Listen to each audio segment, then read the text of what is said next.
So there we are. Welcome, everyone. It's really good to see such a good turnout on this, and we're recording this session, of course, because we want to share it with people who can't be here this evening or who might be a bit nervous to watch this as a group. But tonight's session is something that I'm actually really excited about. Carol and I have been pretty open about our journey with mental health challenges in our family, and I really believe that what Carolyn was called to, what Carolyn was called to do with this session is going to be really a gift to our community, and it's going to really make a difference in our family gatherings over Christmas. It can, and it even has the potential for those who enter into our gatherings to really experience maybe a greater love and a compassion from us. And I'm excited about that. So yeah, I'm really looking forward to this. As I said, this is recorded. We ask that you would mute your microphones so that there's no background noise, so that we keep that absolutely to a minimum. And if you have questions, you are invited to just send those either to the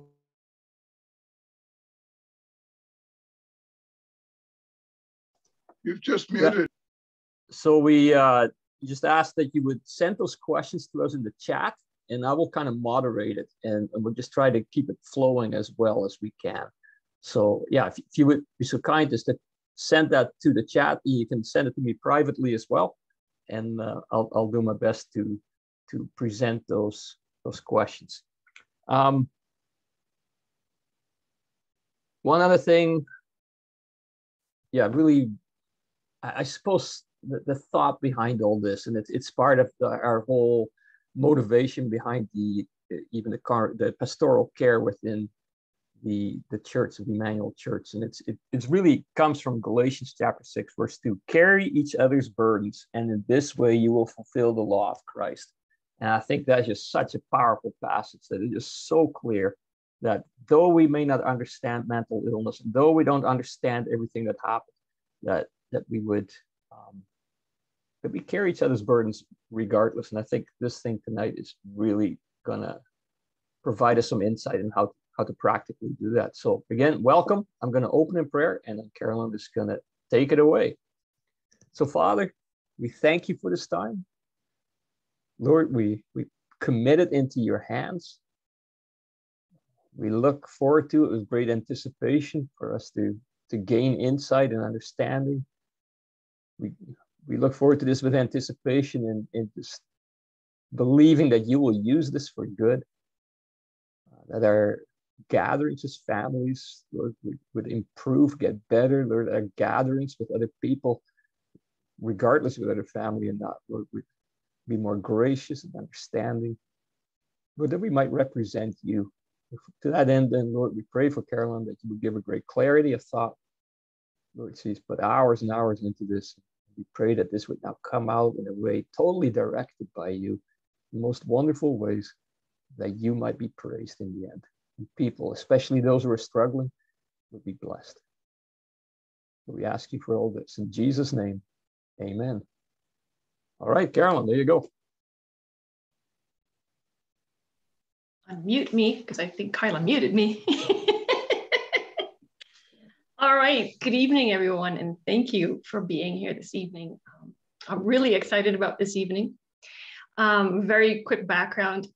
I am part of a small group in our church, and not long ago, excuse me, I was praying, and it's a listening prayer. So you ask God if there's anything he wants to tell you, and then you're quiet and you listen, and God quite clearly gave me sort of a direction, and he said, you need to speak to those that are supporting those with mental illness. And it was not my idea. I'd never thought about it before. And so a little bit uncomfortable with the idea, but I thought, okay, well, I mean, if God said that, it's probably a good idea to do it. And so when I looked online for any kind of resources, I was stunned because I found nothing. I found nothing available to those that are trying to help those of us with mental illness for any kind of guidance, especially during the holiday season. So I started to think a lot about my experiences and what I've heard other people tell me about. And last year I was heading up a group for people with anxiety and depression, and things that came out in our discussions. And I just sort of put it all together. And this is kind of the culmination of all that for this evening.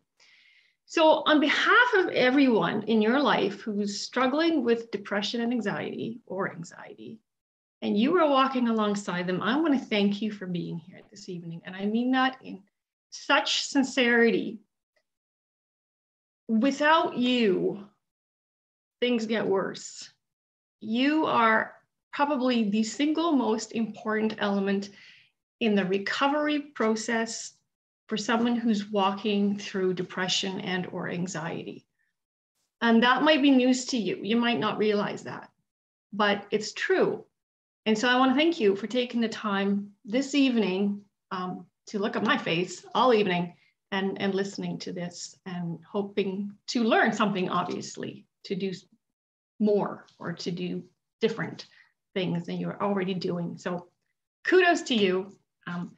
And I sympathize with you after having tried to research this. I realized there really are very few resources for you to tap into. And that was news to me. So awesome, welcome. Very little bit about me. My name is Caroline, and Swice, who is the moderator this evening, is my husband. And I have a history of depression and anxiety that goes way back to my teenage years. I have dealt with suicidal thoughts as well. I've had at least 3 bouts of that, the earliest being between the grades 6 and 7. And I'm gonna say I was about 13-ish, 12, 13 years old. By the grace of God, I did not attempt it, but I certainly wrestled with it for quite a while. And again, after one of my children was born, my doctor told me, oh, this is just postpartum, and gave me a prescription and sent me on my way. And then again, a few more times after that, during deeper depressions, obviously, again, did not attempt, but been there, done that. So that is the culmination of my depression experience. I was diagnosed with anxiety disorder in my 30s. And that was a bit of a shock for me. I didn't know what it was. I thought I was going to be sent to the psychiatric hospital. I thought I was going crazy. That doctor was a different doctor. She says, oh yeah, this is really common. You have anxiety issues. So she gave a prescription and sent me for counseling for that. In my years of depression, I've seen a psychotherapist. I've seen a counselor. I've seen what they call a registered social worker. So that's also a counselor, and a mental health worker. So I've sort of had some different avenues of therapy and treatments. And I am on medication that is prescription, and I've had different prescriptions over the years. So there's some experience with that as well. So that's really briefly some really boring stuff about me. All that to say, I'm not a professor, I'm not a doctor, I'm not a counselor, because I know not everybody here knows me. I am just a person who's had a long road with mental illness. I've taken it very seriously to learn about it, to learn about the medications that I take, to learn about the treatments that I've been given. And I'm hoping that some of that information will be helpful to you this evening. So that's where I'm coming from. Excuse me. So I am just going to jump into it because I have so much I want to share with you. And I'm hoping I'm not going to talk till midnight. So the first thing I want to tackle is a little bit about medication. And you might be wondering, as a support person, what does that have to do with me? Well, it might be surprising how much it does actually potentially have to do with you. So I'm going to jump in. As far as depression goes, there are about 6 different types of depression. And for anxiety, depending on the school of thought you follow, there are between 6 and 10 different types of anxiety. There are, as a result, a lot of different medications required for the different types of diagnosis. Unfortunately, in order to find out which diagnosis you have, you cannot just have simply a blood test or, blow into the thing or whatever. As far as medication goes, it's a lot of trial and error. So if you have someone in your life that you are very close to and they are on medication, there are some things you need to know as a support person. First of all, if a person is going on medication for the very first time, it's really a good idea for you as a support person to go with them to the pharmacy and ask questions. And one of the questions you want to ask is, what should I be looking for? When a person goes on medication, it's not a smooth trajectory of getting better. And sometimes you get the wrong medication and things actually get worse. And honestly, it's probably the person outside of the person with depression that's going to see it before they do. So that's something that you can help with as far as a support person goes. So there's that. You should also know that, and most people don't know this, most medication takes between 6 and 14 weeks for it to actually start making a difference. That's not the medication now in full effect. That's starting to make a change. Again, the person that's going to notice probably first is you and not them, because it's so gradual. So if you are on the outside looking in and you see your person, I'm going to call them your person, instead of getting better, is getting worse, you really need to take note of that. And it's a really good idea for you and your person to take notes, like actually write down notes, even for every day, like how you doing today? How was your day? Were you better? Were you worse? Did you have any good times? Did you have any bad thoughts? Whatever. And keep a tab. Now, as a support person, a lot of people don't tell you that, right? A lot of people don't know that, but it's really, really helpful to have sort of that extra pair of eyes watching what's going on. As far as medication goes and holidays, there's some things you should also know that as a support person, you can be the extra eyes and ears. So with medication, there are a lot, and I mean a lot of drug interactions between antidepressants and anti-anxiety medication. And a lot of those drug interactions people are not aware of. One of the most significant are over-the-counter cold and flu medications. There's huge drug interactions between over-the-counter cold and flu and antidepressants and anti-anxiety pills. Whenever you or your person goes and buys over-the-counter medication, you should always check with your pharmacist, because different medication will react with different over-the-counter stuff. And those reactions can actually be surprisingly big, like huge effects. So if your person is asking you, look, I'm on death's door, I've got a sinus cold, I need you to go, can you get me some Sinutab? That's great. Go grab the Sinutab, go to the counter. You should know which medication your person is on and say, look, I need to buy this for someone who's taking citalopram or Effexor or, Prozac or whatever. Is that going to be okay? And they will tell you whether it is or not, and could tell you why it is or not. Okay, so every time you buy an over-the-counter drug, check with a pharmacist to see if there's going to be interactions. Surprisingly, even people that don't take prescription drugs, people that might take holistic type medication, can also have interactions. So even then, unfortunately, pharmacists don't always know as much about them, but it's a really good idea to do some research before you introduce more medication. People that are on antidepressants and anti-anxiety pills, you also need to watch Herbal Teas, which sounds kind of crazy, but it's true. There have been significant drug interactions reported between antidepressants and chamomile. If you're on antidepressants or anti-anxiety, you should not be drinking chamomile tea. You should also not be consuming lemon balm, which is also oftentimes in herbal teas, and St. John's wort should absolutely not be taken with antidepressants, because there's actually drug interactions. A lot of people don't know that. We kind of just assume, well, it's natural, it'll be fine. So as a support person, that might be something that you can be involved in, is sort of being those extra eyes and ears Educate yourself. That's probably one of the biggest things you can do for as a support role. Educate yourself, know what's going on, research what they've been diagnosed, research what they're taking, and then keep an eye on it. Again, with the holiday season, so like herbal teas might be something that people are starting to enjoy because it's cold out and whatever. You can keep an eye on that. You should also say with medication, at this point, there are no prescription anti-anxiety or prescription antidepressants on the market today that will not be affected by alcohol. So allow me to rephrase that. Alcohol will affect your prescriptions for depression and anxiety. So with the holiday season coming up, as a support person, this might be something you want to watch. Alcohol is a bad idea.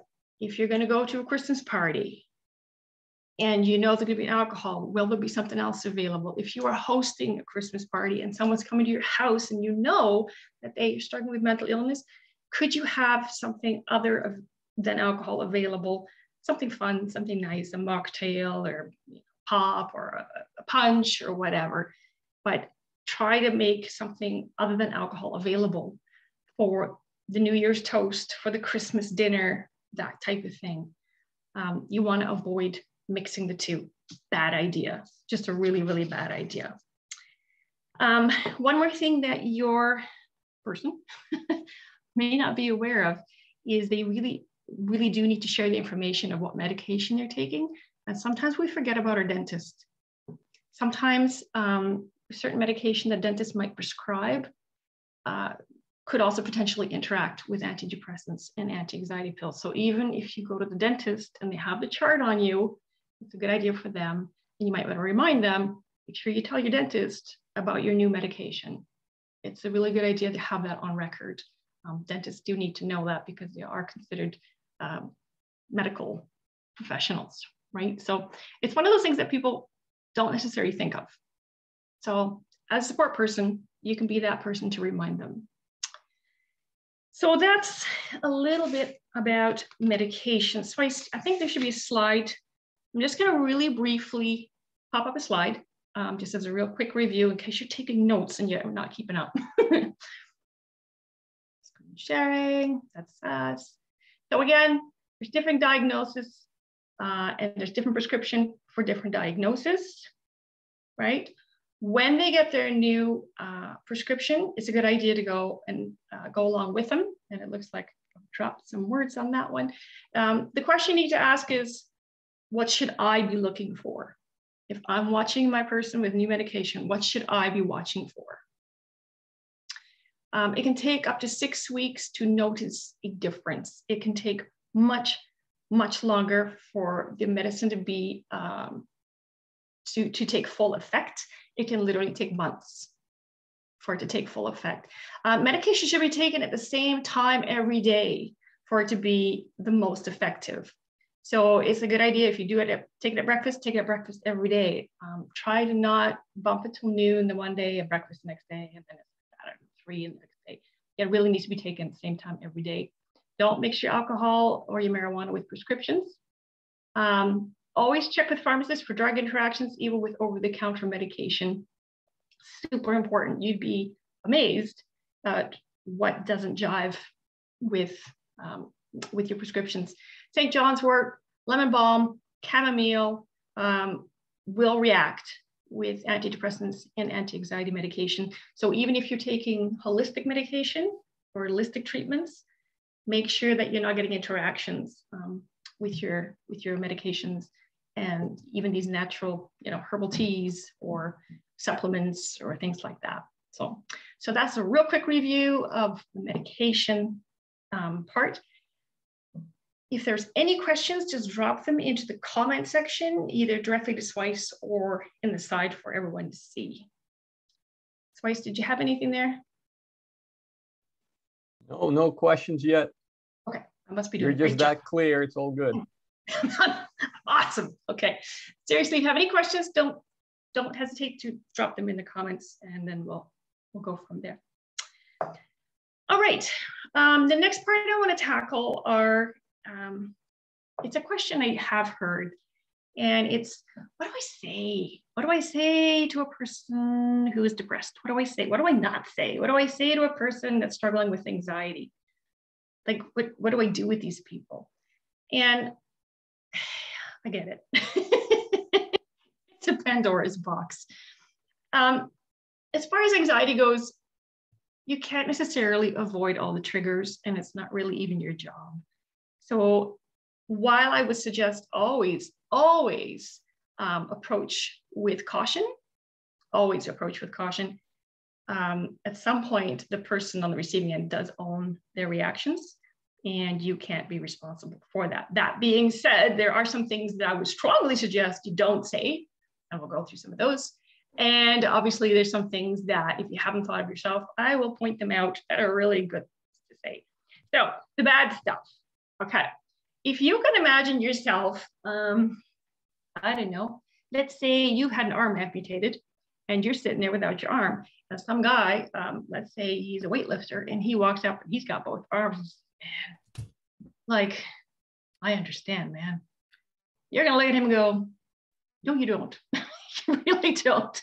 And whatever you say after this is going to mean nothing to me because I can't take you seriously, right? So one of the things I'm going to strongly suggest you don't say, if you have never been depressed or struggled with a panic attack, for heaven's sakes, please don't say that you understand.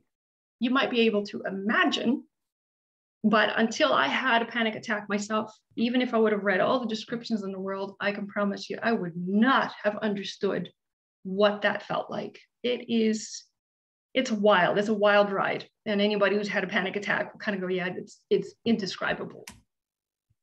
So one of the things you don't want to say is, if you don't understand, don't say, I understand. And even within that, I do want to caution a little bit, again, with the different types of anxiety and different types of depression. And because we're all unique, we all experience things a little bit different. So while you can maybe understand some of the broader strokes of it, the person in front of you might be experiencing it differently than you. So just be cautious with presuming that it's been the same, right? Like even two people that are going through chemotherapy will experience it different, even if it's the same cancer and the same chemo treatment. The one might be fine, go to work every day, kind of, eat whatever they want. And the person beside them might have lost all their hair, throw it up 2 times a day, and are laying in bed. It's just different from person to person. We can't assume that we all know. Another thing that you don't want to do, and I've had this, it's that thing where you say, oh, I'm going to go for counseling. And the person goes, oh, let me tell you about my buddy, Eddie, who went to counseling. And it was bad. It was bad, man. They messed him up and all this kind of stuff. I get that poor Eddie had a rough experience. But if I have come to the point where I am actually willing to leave my home and spill my guts to a counselor, I probably could use more encouragement instead of somebody sort of kind of scaring me, right? To be very honest, if I'm at that point of needing, that I finally succumbed to the point where I am going to get counseling, I'm probably looking for a reason to not go to counseling because I don't want to go to counseling. So people that are going to counseling need encouragement.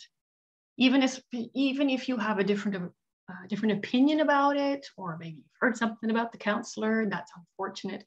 This is not the time to share those, and this is not the person to share them with. Just encourage them and say, man, I'm glad to see that you found the courage and the energy to go and get the help that you need. It's a big step for people to step out and ask for help, right? So encouragement. There's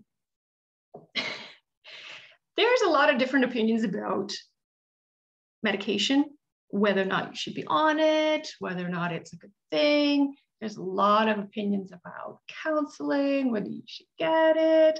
There's a lot of different opinions on psychotherapy. They probably don't want to hear it.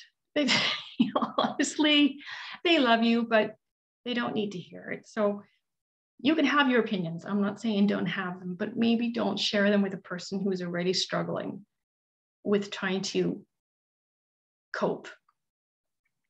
I know for myself, medication is a difficult thing to take. I've never, in all my years of speaking with people who struggle with mental illness, I've never had one person say, you know, I really love taking my meds. I love it. It's my favorite part of my day, you know, and counseling rocks. It's great. It never had that ever. So assume that the person that you're looking at that's taking medication, going to counseling, they're struggling with taking medication and counseling. So the last thing they really need is you to go, really, you're taking medication? You know what I heard? Let me tell you, they don't want to hear it. No, they don't. Encourage them. Good for you. I know it's hard, and I'm sorry it sucks. But man, you know, praise God for being able to get the medication, and praise God that you got in to get some counseling. And I'm going to pray for you and hope that you see better days. And if just anything I can do, let me know. But in the meantime, I will pray for you. I will pray for your counselor. That is probably the best thing you can say to me when I'm going through counseling. That is probably one of the most encouraging things, is that you get it. Thank you. I don't know what your opinion is, but it's okay. You understand that I'm struggling here. So that is a great thing. Support me, please, because it's hard, right? How many of you, I can see you, how many of you, quick show of hands, love asking for help? Oh, yeah. There's some liars in here. Good. Yeah, cool. Okay, we'll pray for you. Yeah, love asking for help, right? Hey, let me bare my soul to you, especially a perfect stranger, and I'm paying you $150. You fix me. Yeah, that's a good feeling. Counseling is hard. Support the person. Do you need a ride? What can I do for you? If you live with your person who's getting counseling, you can assume that they are going to feel like they've been hit by a freight train afterwards. Like seriously, counseling is hard. Joanne once called it vulnerability overload, or no, vulnerability hangover. It's what you called it, vulnerability hangover. And it's a thing. It's exhausting.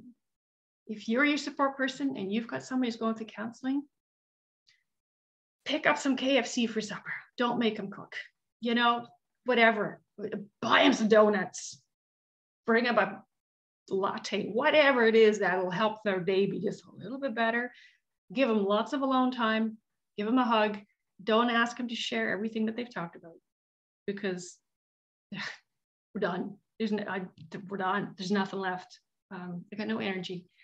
Make some supper. Let me go to bed early. I like back rubs. Give me a back rub. Whatever, right? It's hard. Counseling is hard. And if somebody's going, just, yeah, right. Boston cream donuts are great. I like the coconut ones. You know, that's what you can do. It's a very, very tangible thing as a support person.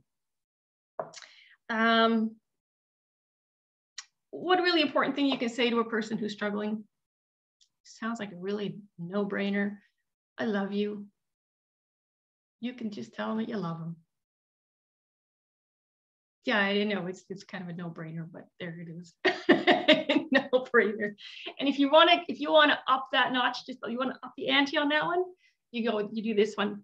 I love you because fill in your blank. You're my favorite person. I love you because you were so caring. I love you because you're always there for me. I love you because the thing, fill in the blank. Because then it's a little bit more, right? It means you know me. Even if that person is not the person that you're, living with. If that's the person that comes over for Christmas dinner, take a minute, give them a gentle hug, whisper in their ear, I love you. I'm so glad you're here. I'm happy to see you. A person with depression oftentimes struggles with their sense of place in the world. And this is a really important thing to know. So write this one down frantically. A person with depression often struggles with their place in this world. What is the point of me being here? Why am I even here? There's people here that can do better than me. If I was gone, I'd probably do them a favor because I'm such a burden, right? If you put your arm around me and just say, I am so happy to see you. I'm glad you're here. Glad you can make it out. Thank you. That means something to me. You've noticed me, and that's a big thing, right? So I think I have a slide for the words, do I? I think okay, so that's the medication one. It won't go. How come it's not? Do real quick, there it goes. Real quick recap. The good stuff. I love you. Better yet, I love you because. That's a really good idea, especially if a person's further away. Can you send them a card? Or can you drop a sticky note on their desk or on their windshield? You know, a random text. Swice is really good at this. He'll send me this random text when I'm at work. Hey, thinking of you. That's it. That's all it'll say. And that's really cool. I just like, oh, that's nice. You know, or hey, love you. Hope you have a great afternoon. The other day I came home and I had to go to the bathroom real bad, so I ran to the bathroom. And then I stopped in my tracks and I turned because we have these dry erase markers, and he'd written on the bathroom mirror, hey, I love you. Have a great afternoon. See you at supper time. Love, Swice. And it was a little surprise, and I had to erase it because I needed the mirror, but you know, it meant a lot, right? That little blip. You know, I've got friends that'll do the same. I have a little text, hey, I'm just thinking of you. My daughters are really, really good. Amy especially is really great, sending me stupid jokes, funny memes. Hope this brightens your day. You know, random texts and cards are great. Good things to say, like, I'm sorry you're struggling. I know you're struggling. I know this is hard. I know you're not feeling great. I'm sorry. What can I do to help? Open-ended question. What can I do to help? Is there anything I could do to help to make you feel better? What do you need? And here's an important one. If you need help getting help, let me know. What can I do? Because for some people, especially people with anxiety, phone anxiety is a real thing. And even people without anxiety issues find the phone sometimes really anxiety causing. So if you're a person that is willing and able to make that call to the doctor, make the call to a counselor, make the call to the insurance company for them, you might be lifting a huge load off of that person. It sounds ridiculous. How hard can it be to make a phone call? Well, when you have anxiety, it can literally raise your blood pressure. It's a thing. So bad stuff. Don't say, hey, let me tell you my opinion about your medication, your therapy, your issues, your diagnosis, et cetera. Don't do that. Here's one I didn't touch on earlier, but one of my pet peeves is the word just. The word just. We overuse it. And when you were talking about someone's diagnosis or mental health, the word just really doesn't fit into it. Just think happy thoughts. My husband did say that to me once. He knows the error of his ways, but he once said, can't you just think happy thoughts? You know, if I could, I probably wouldn't be in this mess, but I can't. Hence the term mental illness, right? It's an actual thing. Just get more exercise, just get more sleep. You just need to pull up your socks. Don't use the word just. There is no just fixing mental illness, okay? The other thing, try to avoid saying, I understand when you don't understand, and maybe try to avoid the horror stories. Let me tell you about a guy that also was getting counseling and, you know, jumped off a cliff the next morning or whatever. Like, just don't. Think about what your words are going to do to the receiving party, right? Okay. Thank you, Swice. That's good. There's your faces again. All right. So when it comes to depression and anxiety, they share one huge common denominator. And this is probably the big meat and potatoes of this evening's presentation about mental illness and the holidays. This is what you came for. The big common crossover that we all share, if you have depression, if you have anxiety, or for those of us who are super lucky and have a beautiful cocktail of both, it's this: fatigue. fatigue, not tiredness, not like I'm a little bit, I'm a little down. It's fatigue. So fatigue is actually, I have a definition for this. Let me find it.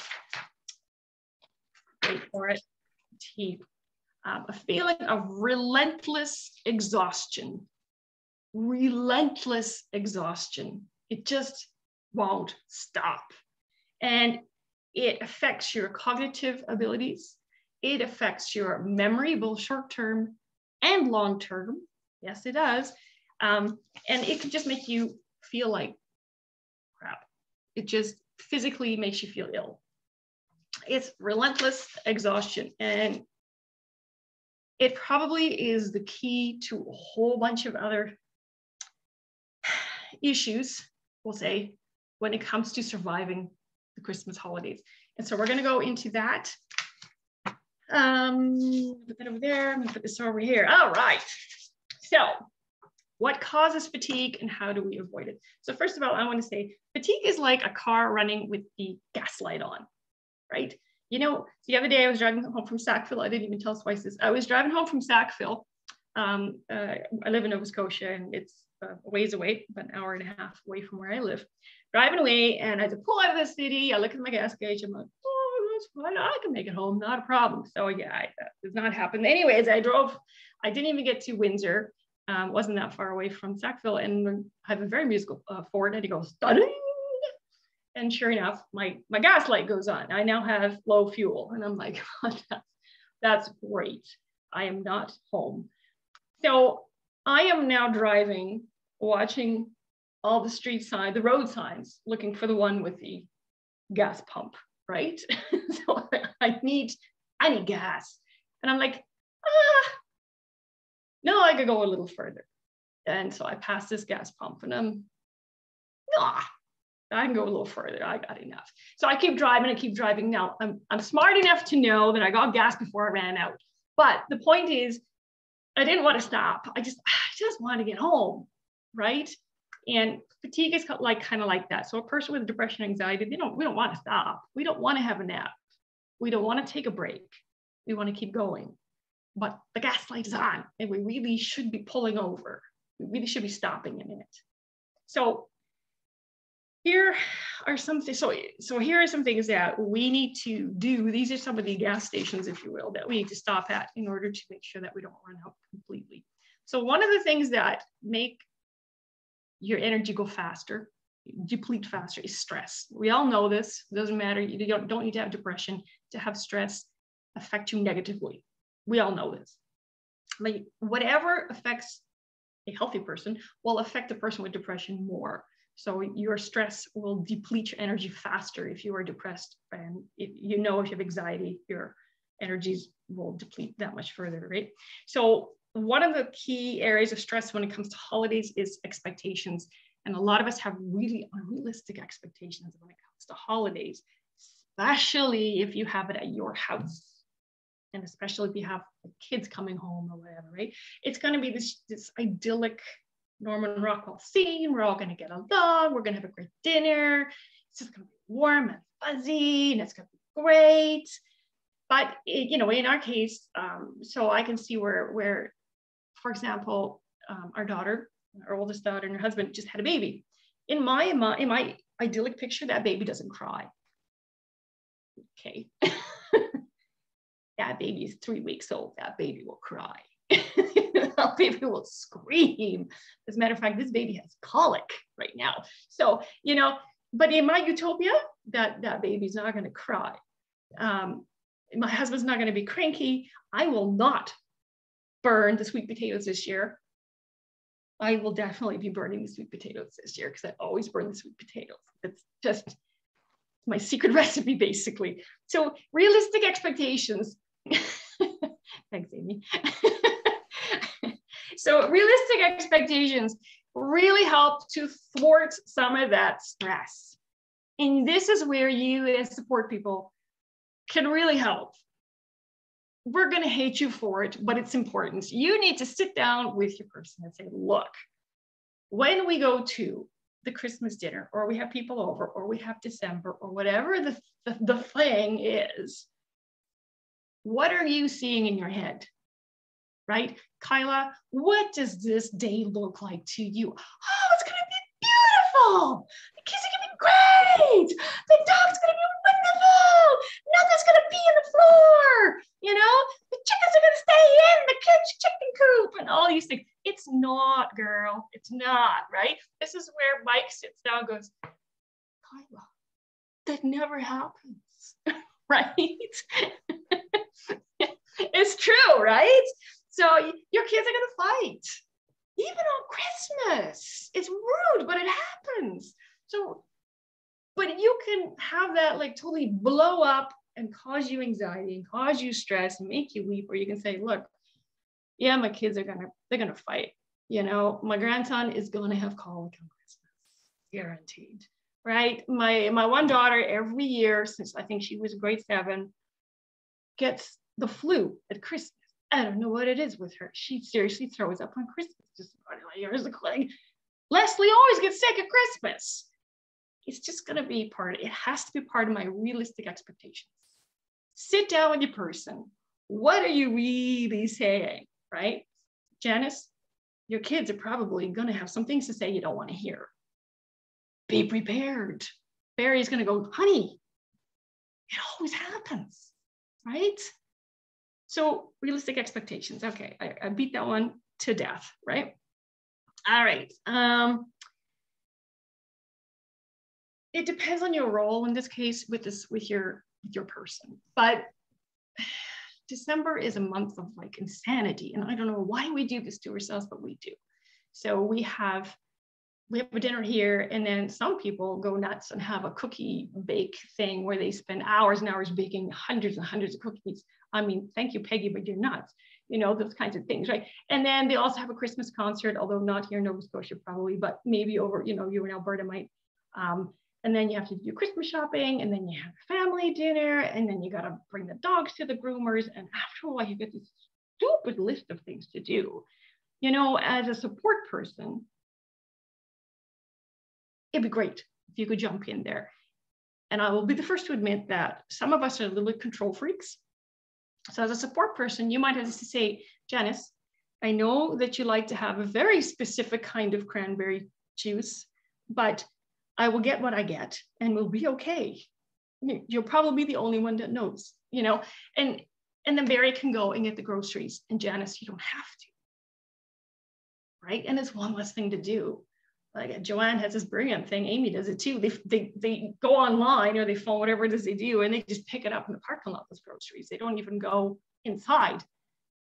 Brilliant, right? So much less time. Yeah, that's right. You know, do what you can to make things easier for your person, because sometimes they're not smart enough. Sometimes we're too stubborn to clue in ourselves that we can have you help. Right? If you're not super close to the person, you can still offer, right? You can still say, hey, look, I know you're struggling. I'm going to Costco tomorrow. I'm going to Costco tomorrow. I know you shop there too, but I'm going. Is there anything I could pick up for you? Right? That's super helpful. I don't have to drive in the city. I hate driving in the city. Do you have any idea how much anxiety driving in the city causes me? Like I have panic attacks before I get to the city. And then I'm in the city and I have panic attacks. So, you know, you're going to go, yeah, I want toilet paper, all 8 packs of it. You know, it's great. Bring it on down. So that's something you can do as a support person. If you are inviting people over and you know that you're inviting someone with anxiety or depression, one of the things you could do is, you know, oftentimes we'll say, oh, can I bring something? You could say no, as a person. You don't need to bring anything. We're good. Or you could bring dessert, and it's totally okay if it's store-bought. You know, throw that in there, because a lot of us feel like, oh, it's Christmas dinner. For some reason, we need to make everything from scratch. I don't know why we do this, but we do this, you know. But give the person the okay to say, you know what, if you're in Costco, you break up with those great tuxedo cakes or some rolls, or, you know, makes it easier than the person going, okay, now I also have to bake 300 cookies like Peggy. If you're having it at your house, maybe you could say, hey, we're not having it at our house. You could say, hey, Leslie, let's have it at your house. or Amy, you've got a big house. It is something you could do, right? As a support person, you could say, you know what, Carolyn is not up to this year, up to having all these people. We're either not having it, or we're going to a restaurant, or we're going to have it somewhere else. As a support person, you might have to jump in there and run interference. And that's probably one of the biggest things you can do as a support person is run that interference. Okay. All right, that was a big one. One thing you can help with for mental health at any time of year, but especially during the holiday season, help your person stick to their regular schedule. It's when we mess up with our sleep and eating schedule, we tend to deplete energy. And I hate to say this, but as we get older, it's getting harder to bounce back after that, right? So anything that, again, bothers you as a healthy individual will bother someone with mental illness more. So Eric might be able to have 2 nights of only 4 hours of sleep, and then he has a good nap, and he's good. He bounces back after 2 days. Okay, Judy's probably going to take, a week. So if you can keep that schedule as normal as possible, you won't have that drop. Because as soon as you get the drop, we get other issues, right? So try to stick to the schedule. Try to help your person stick to the schedule. They may not like you for it because they might want to sleep in. Yeah, that's all I'm saying about that. it's for their own good, okay? All right, food. Yeah, this basically sounds like the care and feeding of a depressed person, and that's basically what it is, food. Holidays, so I work in the drugstore, but I work upstairs in an office in the drugstore. And in retail places like the drugstore, we have sales reps. And sometimes as a thank you for your business and buying all our product for you to sell, they will give us a staff gifts, food gifts usually, right? Big boxes of chocolates, or they'll bring us a box of donuts from Tim Hortons, and they'll, fudge and chips and all the stuff you shouldn't eat. And then you walk in the staff room and there it is, all wide open, and it's free, by the way. So, yeah, I'm going to eat it. And at the end of the day, I feel like crap. And it goes downhill. You all have had a sugar crash, right? You've all had a sugar crash. Peggy has not had a sugar crash. Okay, yeah, Michelle's had a sugar crash. Linda has. So that crash makes you tired.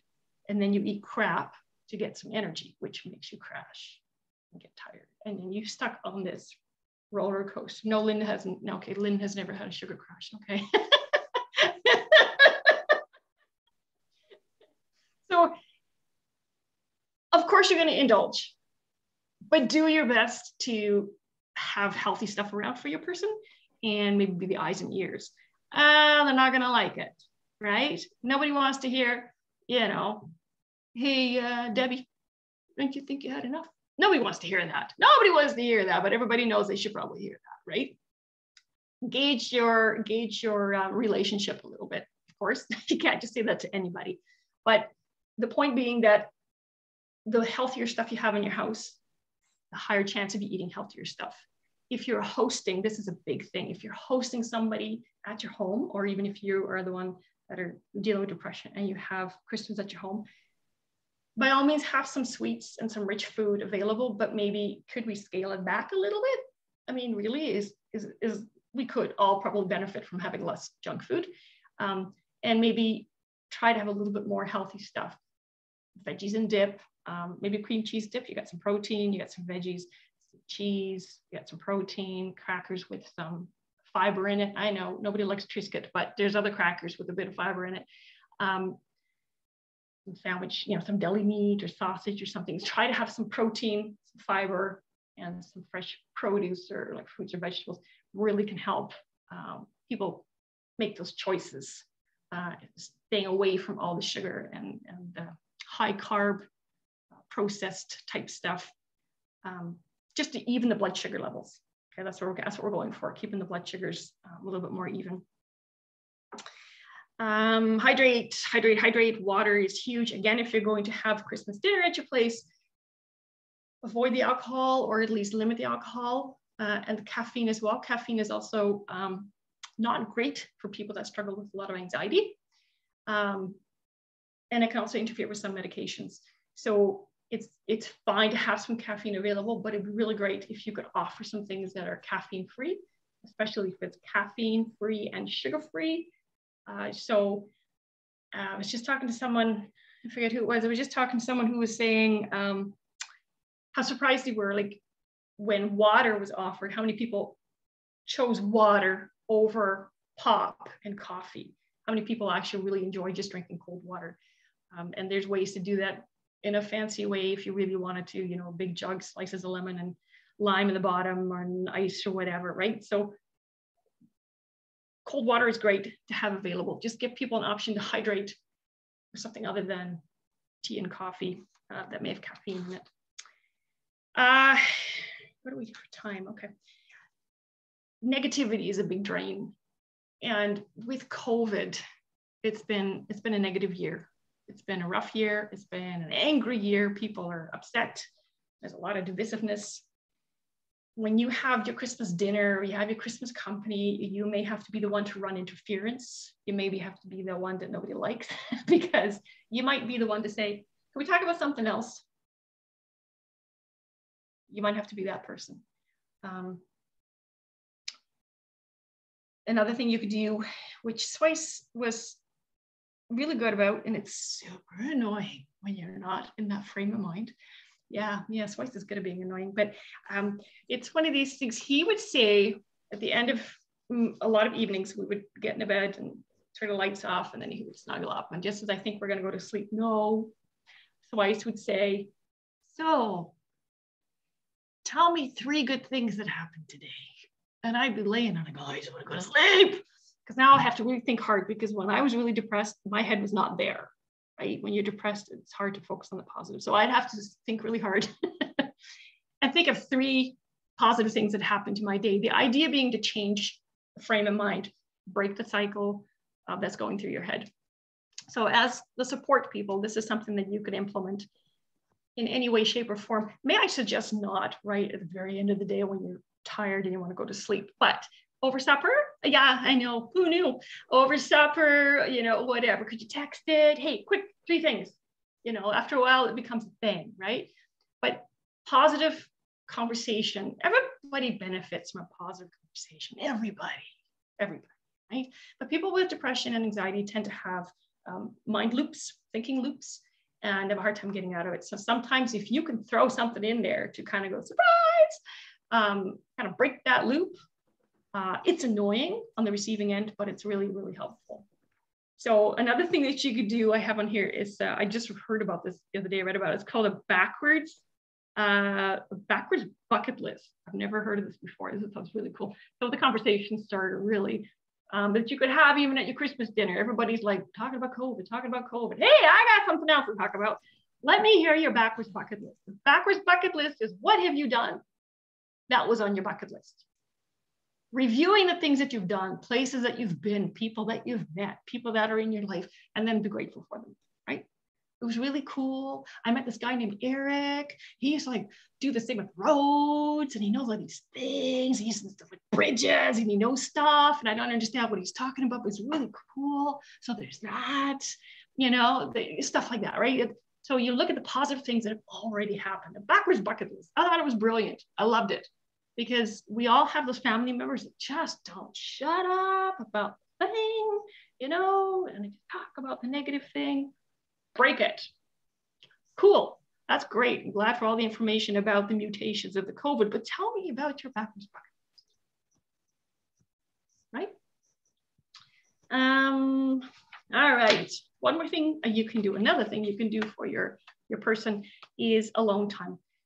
A lot of people that struggle with depression, especially, will need time to recharge, and that is usually done, oftentimes will be done alone. Peopling is a lot of work, especially if they're particularly introverted.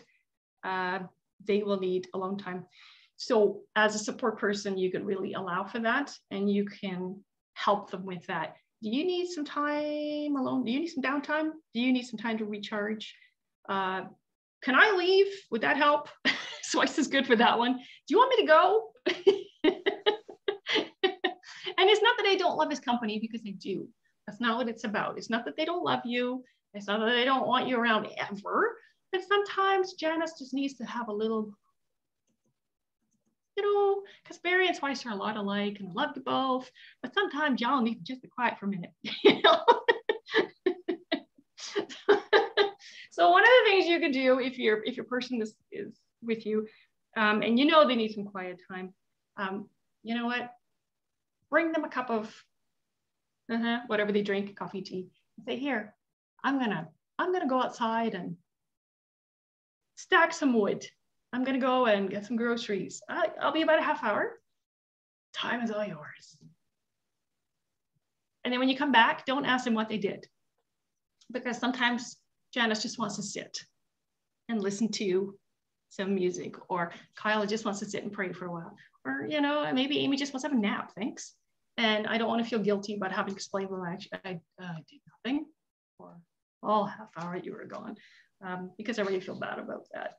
But so alone time is a big deal for a lot of people struggling. If you have somebody coming over for your Christmas Day thing, whatever, weekend, morning, one of the nicest things that you could tell me if I was going to be at your house all day, take me aside and say, Carolyn, if it gets too much and you need a minute, feel free to go sit in the fill in a blank. My bedroom, the den, the garage, I don't care. Just, this is a room. The kids aren't allowed to play there. If you just need a little minute, just go ahead. You don't have to tell me, just go ahead. So if you've got someone coming, it'd be great if you could sort of make that space available. So especially if you have people coming, so, like let's say, for example, Harrison's, maybe you've got somebody coming from the city. They can't just pop home when they're tired, right? They're there all day. And they're just like, at some point, they're going to go, I'm done. So I love y'all, but I'm so done. Just go sit in my room for a while. Go on your phone, do what you got to do. Have a nap. I don't care. Do what you got to do. You don't have to tell me about it. So alone time is a big thing. I want to talk about clutter. Okay, I'm going to hurt some feelings with this one. I just am.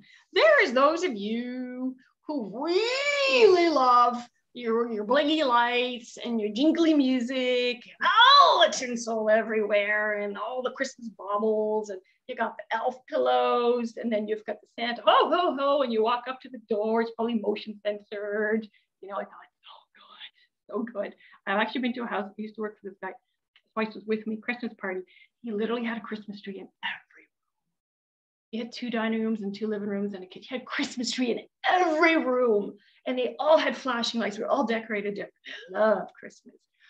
I walked in that house and I almost died because it's information overload. It's a lot. It's just a lot. So clutter has actually been scientifically shown to cause anxiety. So if you are an anxious person and you have a really messy house, maybe you should have a room where it's all cleaned up and it looks almost like Spartan. And you might actually feel your head kind of go, oh, thank you. That's great. I like this. So if you have somebody with big time anxiety coming to your house and you love all the flashy lights and all the bling and all the tinsel, and you got the brooch and it's got the little Santa that flashes and all this, you might want to just turn that off for just a while. Maybe turn off your jingle music and just maybe just drop it a notch so that your person with anxiety can just actually focus on you instead of all the. I was at Canadian Tire the other day. I hate Canadian Tire these days because I walked in and there was this enormous, 8-10 foot tall inflatable snowman, I think, and it has this motor in it, the kinds I mean on the front lawn, those things. Well, it was up and it has this motor going, and then they have the ceiling fans up top. So it was it was doing this, right? So I walked in, that was going, and then they had these signs hanging off the ceiling, and they were also swinging under the fan, and the music was going quite loud. And then they had all these signs and the little Christmas lights flashing on, and I grabbed my cart and I was like, wow, if I didn't have to be here, I wouldn't be here right now. But I walked in, and for anybody who's got any kinds of sensitivity, like hypersensitivity things going on, they'll know what I mean. I had this cart, which is enormous, and I'm pushing it, and there's a tile floor. And I'm pushing it, it goes, tick, tick, tick, tick, tick, tick, tick, tick. And it's like, so I got things moving, I got lights flashing, I got noise, I got this cart. I couldn't get out of that store fast enough. Everywhere you look, there's people. And you know what? They weren't friendly. So it was information overload. So if your house kind of looks like that, and that makes it really holly jolly for you, you're gonna have to take it down a notch if you want a person with anxiety to stay for any length of time. It's too much. Flashing lights really, really affect the brain, actually. And anybody with anxiety will be really hypersensitive to that. So flashing lights, music, all those things are just, it's information that a person just may struggle with taking all in. So if you're one of those people, I'm sorry, but you might have to take a couple of your elf pillows off your couch and put it in the guest room for the night, and maybe stop the flashy part on your Christmas tree. Just, yeah, Michelle, exactly, a sensory overload. That's exactly what it is, sensory overload. And I should say it's exhausting, because how many of you guys have walked into Walmart or Canadian Tire and you kind of go, oh my gosh. Okay, yeah, exactly, right. I'm getting a thing. You know what? I'm just gonna call and pick up curbside. That's what I'm gonna do. You know, thank you, Amazon. Right? So if you're that person, you might want to take it back a notch. All right, okay, that was that. One of the most effective things I have learned through trial and error, especially if you're going to go out for a day or out for a weekend or vacation, whatever, have a plan of attack. And this is where, as a support person, you are invaluable. This is you. This is you. This is game time. This is you. So we're going to go out for Christmas. Spice and I are going to go out to somebody's for Christmas. We're going to be there, heaven forbid, 9:30 in the morning, and we're not going to leave until probably 10:30 in the evening. I'm just thinking about this causes me anxiety, but let's pretend this is what we're doing. We're going to sit down and we're going to make a game plan. All right. Swice is going to say, all right, we're going to go to Bob and Cindy, imaginary people, Bob and Cindy's house. Imagine we are there. What are the triggers? What's going to happen? What is going to cause you overload? It's like, well, they have a dog and it's yappy. Can't stand the dog. Don't like yappy dogs. Okay. We're going to write this down. Whatever it is, we're going to make a list. We're going to make a list of things that are probably going to be too much. And then we're going to go side of the page and see what can we do about it. What can we do? Well, I can ask if they could please keep the dog off my lap. The dog doesn't listen to me. Please, can you keep the dog? I mean, if I had my way, you put the dog in the garage, but that might be a bit much. Okay, can you at least keep the dog off my lap? Please. Can you, whatever. Do I need to bring some snacks of my own? Do I need to bring my own water bottle because they always have a lot of alcohol? Do I need to, whatever. Have a plan of attack. The other question you need to ask yourself is, how long can your person last? I'm not kidding when I say 9 in the morning to 10 at night. I can't do it. I will have a migraine by 3, but if I don't go, I'll probably be throwing up by 4 because it's too much. I can't handle it. So what's your game plan? How much can you handle? What are you going to do with it? And we have a safe word. So if I say, so in our family, it's a long story, we have a safe word. The word was applesauce. So we used to say, gosh, I could really go for some applesauce. It meant we need to go. We're done. We got to go. So would you have a safe word? Do we still need to talk about polar bears? It's kind of like that. It's your partner. You are now your partner's go-to, and you're kind of their safe zone. You know what's going on. You know what they need, and you know why they need it. You don't have to explain it to anybody, right? But you're now sort of that person. So if I've had too much, and I will tell Swice, like, I gotta go. Swice will run interference.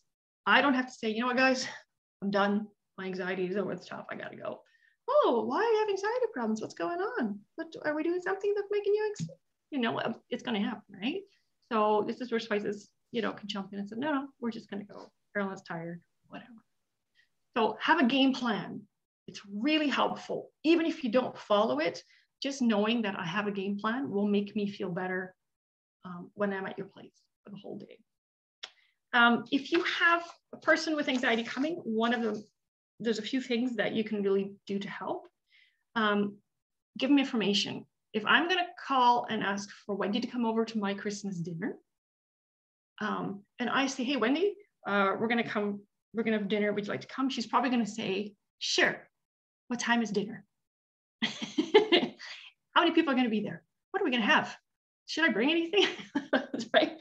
All this information is helpful. If I have anxiety and you're inviting me, I'm going to ask you, sure, who's all coming? What time do you want me there? Okay, but what time is dinner? Because this gives me this information so that when I get there, there's no surprises. There's no fear of the unknown. I know what's happening. I know your schedule and I know what's to be expected. I know what I need to bring. I know I'll probably ask you, what's the dress code? Because there's nothing worse than saying, just whatever. And then whatever to me means something different than to you, right? So if you have somebody with anxiety coming, give them all the information you can give them. A rough schedule. You could even say something like, we'll have dinner. Usually takes us about an hour and a half before we, or before we're done. And then after that, we usually sit down and have some games, and then we'll have maybe some pie and coffee before,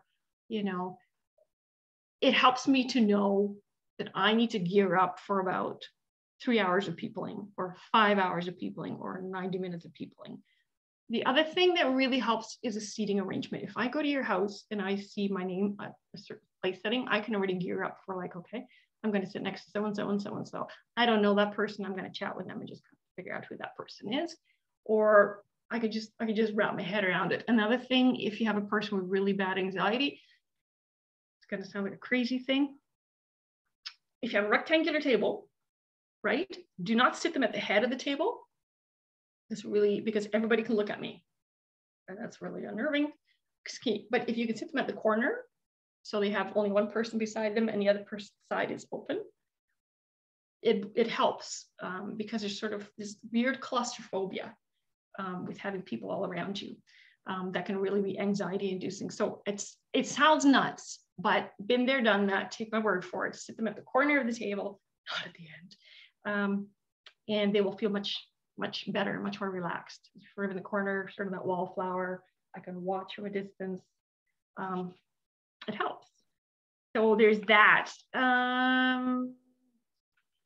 Be very, very honest about your expectations when you're inviting somebody. If you say, oh, we're all going to be dressed really casual, and then they come to the door, but you're actually wearing your black pants with your bright red turtleneck, your little black phaser with all your little Christmas bling, and you got your hair done up, and the makeup's really nice, that person's going to feel like an idiot.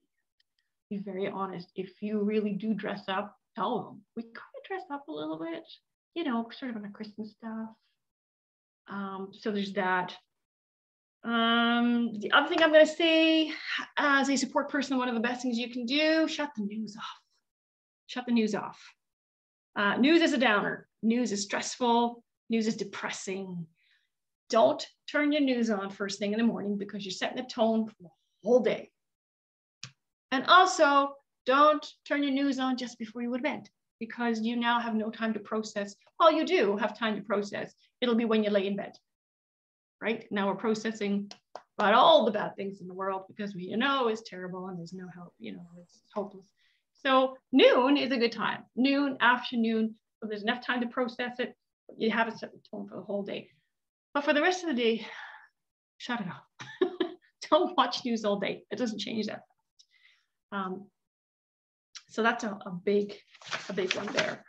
Yeah, so those are the big points. I've talked way longer than I thought I was going to, that. Real quickly, super quickly, suicide.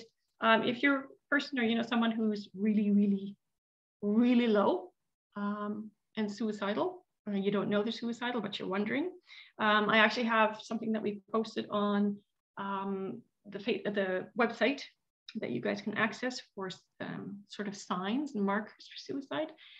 One of the highest days for suicide is not Christmas. Christmas is actually one of the lowest days a year. One of the highest days, however, is New Year's Day. If you have someone that you're concerned about who struggles with depression, New Year's Day is a really good day to touch base with them. Give them a call, send them a text, okay?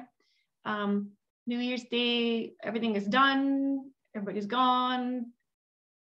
You have a whole year looming ahead of you. And maybe this time last year you were thinking, oh, maybe this year I'll be better. And now we're not. It's a downer.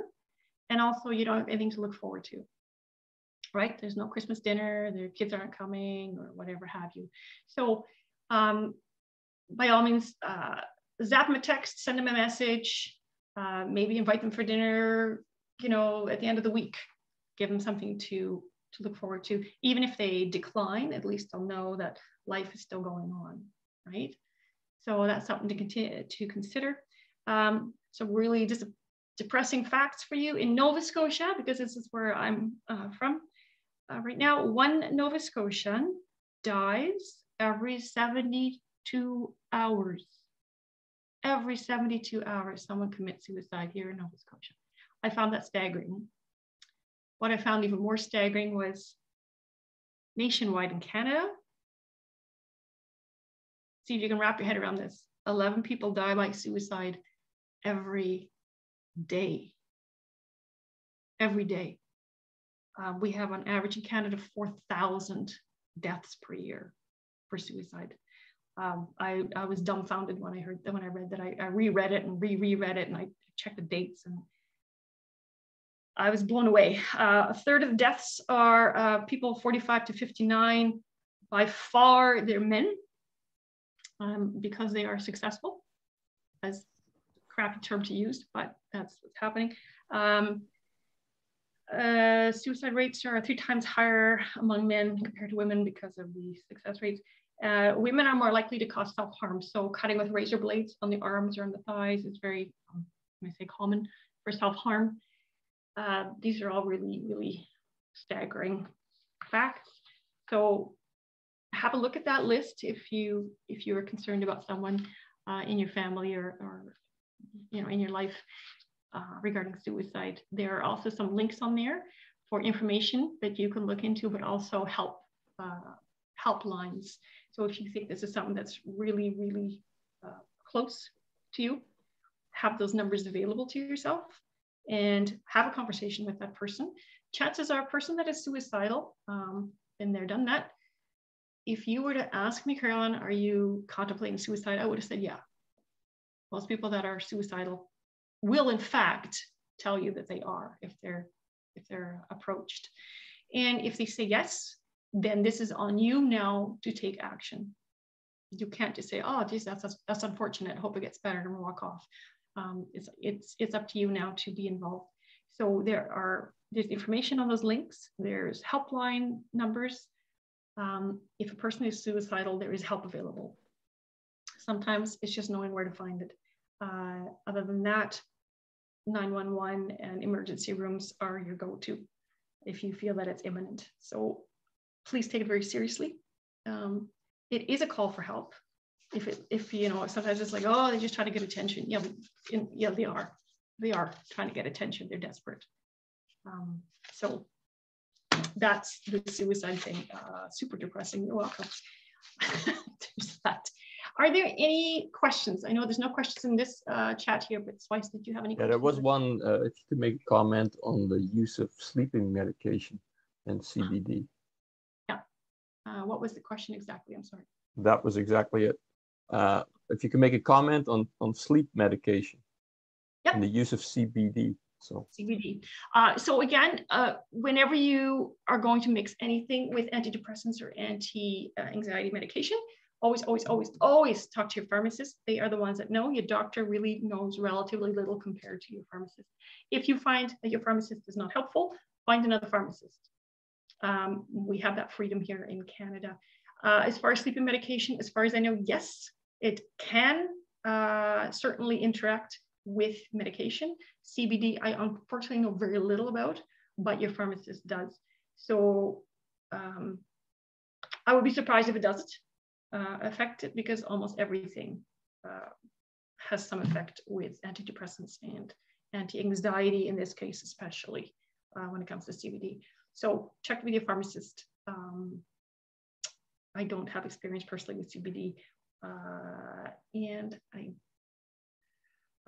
don't have any personal experience with prescription sleeping pills. I know melatonin you can take, but again, it's important to tell your pharmacist what your plans are. So unfortunately, I don't have much more information on that. But always your pharmacist is your go-to, your best friend that way.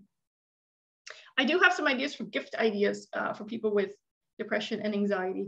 And I know this sounds kind of crazy because how about the function rules and difference? Sorry, I'm just reading, there's a comment here. It says, okay, yeah. Psychotherapists, psychologists, clinical counselors, different job titles. Yes, different job titles because they do different things. So the only ones that can diagnose are psychologists and psychiatrists. Anybody else after that cannot diagnose, and they also cannot prescribe. So psychologists and psychiatrists can diagnose and can prescribe medication. Your counselors cannot, and health workers cannot as well. So your registered social worker is actually is basically a counselor. And when it comes to benefits, that's where that really plays an important role. So oftentimes a registered social worker will have a bachelor's degree, whereas a counselor might have a counseling course. So you're looking at years of education, right? Psychologist, psychiatrist is about 7 years, and then, kind of goes, if you will, say down there. Psychotherapist. So a psychotherapist is basically, so my psychotherapist was a doctor, a regular, what do you call that? Your doctor, MD, and he had a psychologist degree as well. And what he did was he did psychotherapy. So he was licensed to do psychotherapy. In my case, that psychotherapy was something called EMDR, I think it was. So basically, yeah, it's hard to explain. Anyways, it was a therapy system that he had studied and had been licensed to do. Not all psychiatrists and psychologists and psychiatrists will do therapy. A lot of them will do diagnosis and prescription and then send you off to a counselor to get counseling. If that sort of makes sense. It's almost like a brain doctor versus a regular doctor, like a psychologist, psychiatrist. So slight differences between psychologists and psychiatrists, but I can't off the top remember exactly what the differences are. So that's something you can, unfortunately, I'm going to tell you to Google it. They can be involved with that one. I'm not exactly sure of the exact details and the difference, but I do know that counselors and registered counselors cannot prescribe medication. So that was one of the biggest things. Here in Nova Scotia, the system's a little bit different than in Alberta. And I don't know about the rest of the provinces, but in Nova Scotia, you need to go to a doctor first and tell them that you're having issues with mental health, depression, whatever. They will make a basic diagnosis, and then they will then give you a referral to go to a psychologist. And here in Nova Scotia, you cannot go to a psychologist without a doctor's referral. And then a psychologist will then make a more detailed diagnosis, and from there will prescribe further treatment. And from there you can get counseling or whatever. Excuse me. In Alberta, that was different. For me in Alberta, the doctor actually made the diagnosis and prescribed treatments from there. So it's a little bit different here. But if you have a person, or if you are the person that you're just not sure, you're feeling depressed, you would first want to go to your to a doctor. I know not everyone has a doctor, but you'll need to go to a doctor first before you can sort of be sent on your way, if you will, to the road of recovery. So, and unfortunately, with the doctor shortage, that I know that's an issue here. I get it, but unfortunately, that is the system that's set up here. And do I wish it was different? Yeah, I do. But okay, so you can also self-refer to see mental health, which will set you up within the provincial system with a registered social worker. Okay, They often can farm you out to who may need to see you next. This can take time. Yeah. If you call the emergency mental health line, this will be the route that they often take. Yes. So absolutely. So yeah, Amy put a thingy there in the chat there as well. So are there any other questions that I can do? No, okay. I'm gonna go real quick through some gift ideas because, oh, is that right? Yeah, the doctor issue in BC as well. I didn't know that, but yeah, it seems like a worldwide thing, or yeah, worldwide basically. I'm gonna go through these gift ideas real quick because I think it might help you understand your person a little bit better sometimes to know some of these things. So I think there's a slide. There's 2 slides, but I won't take a long time with this, okay? Because I know that we're already at a bit of a time here. Oh, that's not this. Yeah, there it is. Okay, cool. There's one before that, I think. Yeah, that's the one. Okay, so as I mentioned before, a lot of people with depression struggle with their sense of place and their sense of value in the world. And so one of the things you could do is give something with our name on it. And this sounds really kind of bizarre, but the truth is we generally like hearing our names. We might not like our names, but we like hearing our names. So I know somebody who's named Patricia, but hates her name. So she goes by Pat. That's cool. So you would give her something with Pat on it. Don't make it worse. Okay. But something with their name on it. And for those of you who, who are Bible reading people, you have heard to think of something called standing stones. Standing stones, I mean, you can also use headstones, but that's really morbid. Standing stones were used in Bible times to mark where something significant happened, right? And so standing stones would be there for generations to come. And then when you would walk along later down the road, and ideally, son would say, Father, tell me why there's a standing stone. And you go, well, son, let me tell you about the time that, and tell you a story. So and that's kind of the picture I have in my head of when you see your name on something. So if I got a travel mug, for example, and it's a Caroline on it, I don't see my name very often on things I like. I see them on government papers. Nobody likes those.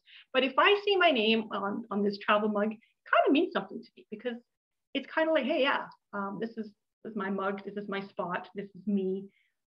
Other people can use it, but they'll know that it's my mug. And it's kind of a weird thing, but it can really make an impact. So, a big dark blue fuzzy blanket with silver letters that says John on the corner. It doesn't mean somebody else can't use the blanket, but it says something to John. I was here. Somebody knows. Even if I'm not here, somebody will look at that and say, John, I know who that is. It's a bizarre thing, but I think it really can make a difference. Seeing your name is also really cool. So when you write a card to someone, try to include their name. Use their name when you speak to them. I know that can be a little bit touchy because for some couples, they've never called each other by their first name. So then when you call them, hey, Barry, and Barry will go, are you mad at me? Because that's the only time Barry hears his name. Because otherwise it's always, schnookums or whatever. But you know what I mean? So you have to kind of look at your relationship. But people like hearing a name. And so use it. I'm going to say, please avoid giving books and how-tos and anything else that you think will cure them. So this is pretty sensitive, right? I found this great book and I think you're going to love it. You know what? Allow your person to deal with your counselor regarding the recovery. Let the counselor and them work, and the doctors. I know it's meant well, but it often can come off as kind of like they're not taking it seriously, not taking your counseling seriously, or you're not taking the counseling seriously. All right, so a person with depression oftentimes is, in your mind, you might think of somebody rocking in the corner, crying and being really sad. The truth is, a lot of times people with depression feel nothing. It's a big, black, empty void. And it's really hard to feel nothing. And it really is, because part of it's grief. Because you know what it's like to feel, and you want to be happy and you want to feel joyful. Heck, you even want to feel angry. but there's nothing. So if you can give something that taps into the senses and lets a person feel something, this is also one of the reasons, by the way, why some people do the cutting, because they actually feel something. They actually feel the pain. So gifts that tap into senses, the smells, soft blankets, massagers, soft stuffed animals, even for grown adults. It sounds really crazy, but if some stuffed animals. Weighted blankets are really popular. I know my daughter has one. She really likes it for people with anxiety, especially. Weighted blankets, scented candles, you know, if they like that kind of thing. So those are some things. Just try to think of that. Senses. What can I tap into that? Good food boxes. And I use a brand there, I see. But those food subscription boxes, you know, when you get food brought to the house, you go online, you order it, and then all the little doodads are in it.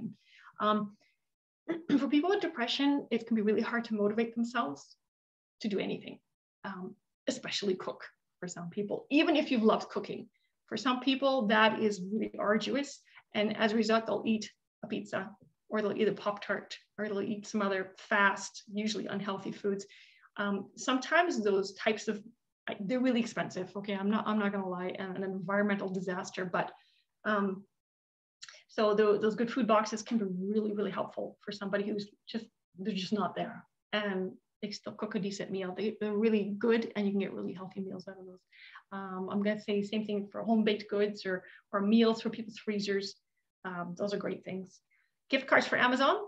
People with anxiety often don't like to leave their homes. So remember what I said about Canadian Tire? Oh, too much. Yeah, Amazon's great. Amazon is awesome. So gift cards for Amazon or something like it. I'm just saying Amazon, but you know what I mean. Some people like other stuff.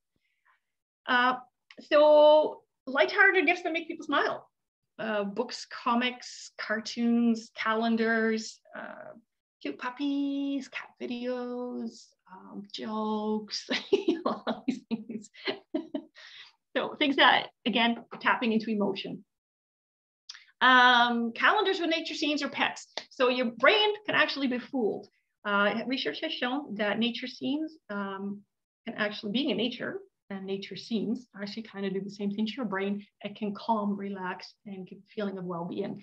So if you give a calendar, for example, with nature scenes, or pets will do the same thing. Domestic animals can lower blood pressure and lower anxiety in some people, because the brain, although smart, is not that smart. So if you give a cool calendar, they can fool the brain. It's not uncommon for people with depression to lose interest in a lot of things, like past hobbies. And so if they used to be an avid painter, and you have a person that's depressed and you notice that they're not painting anymore, giving them stuff to paint is probably not going to make that hobby come back. So let it go.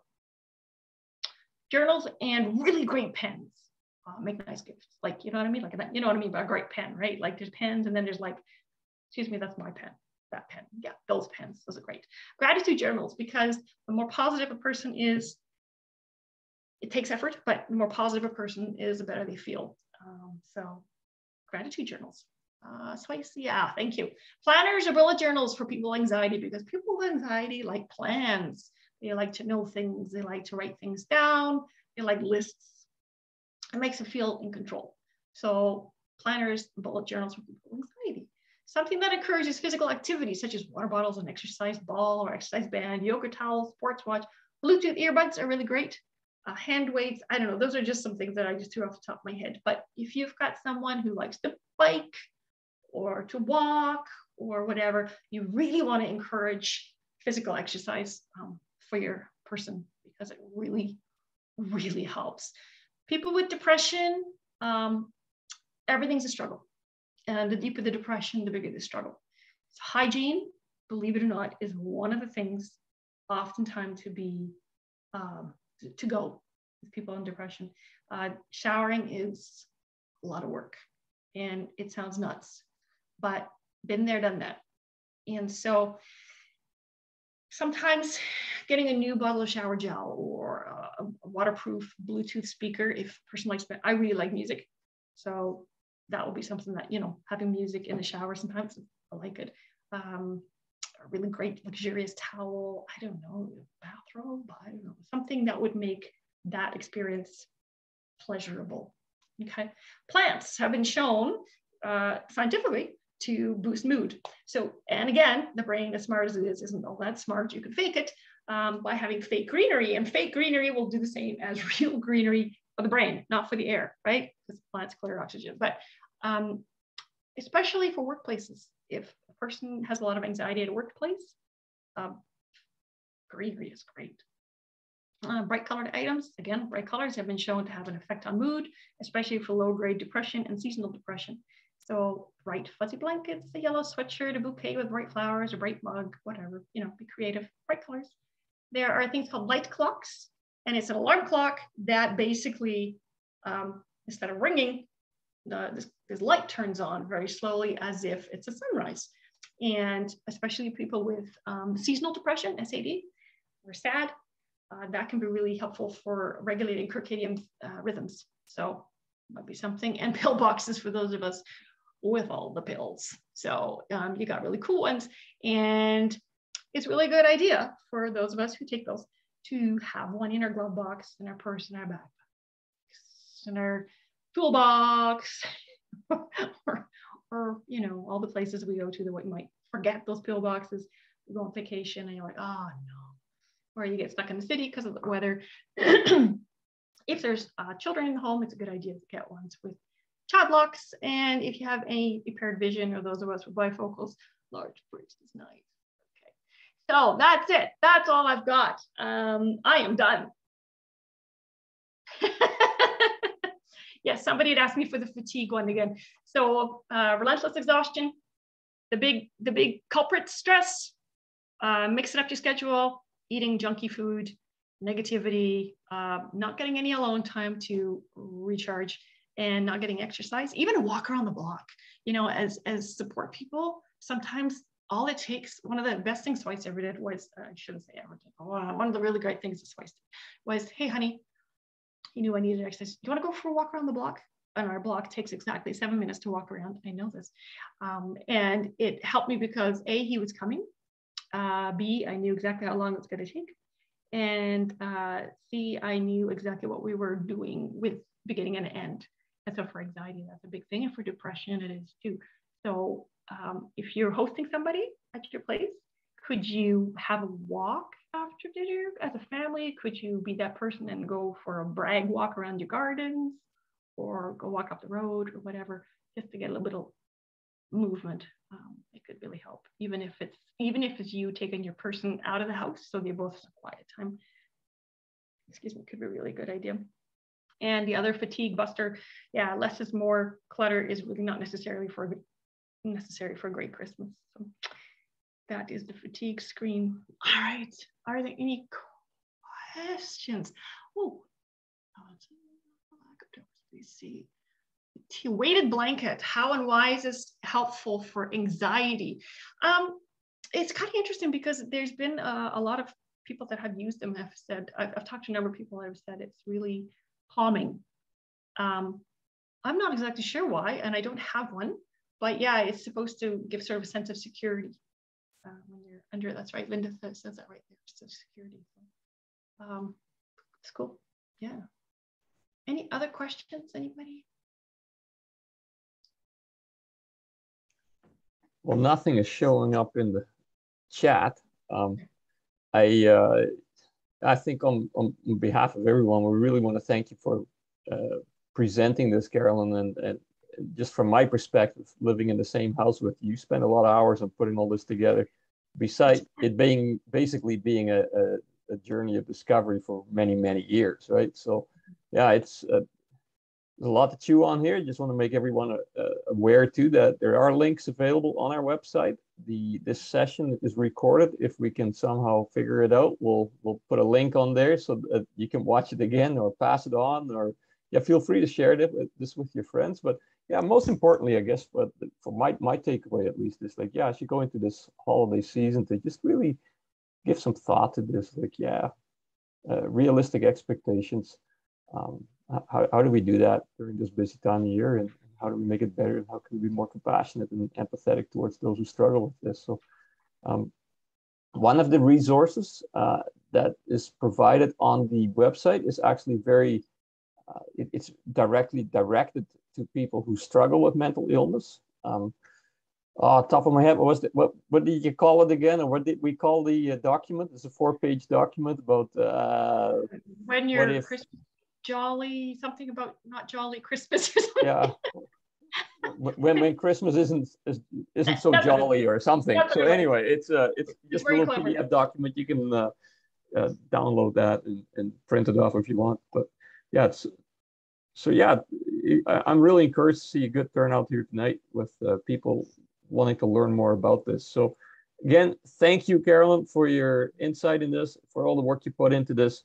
I don't know.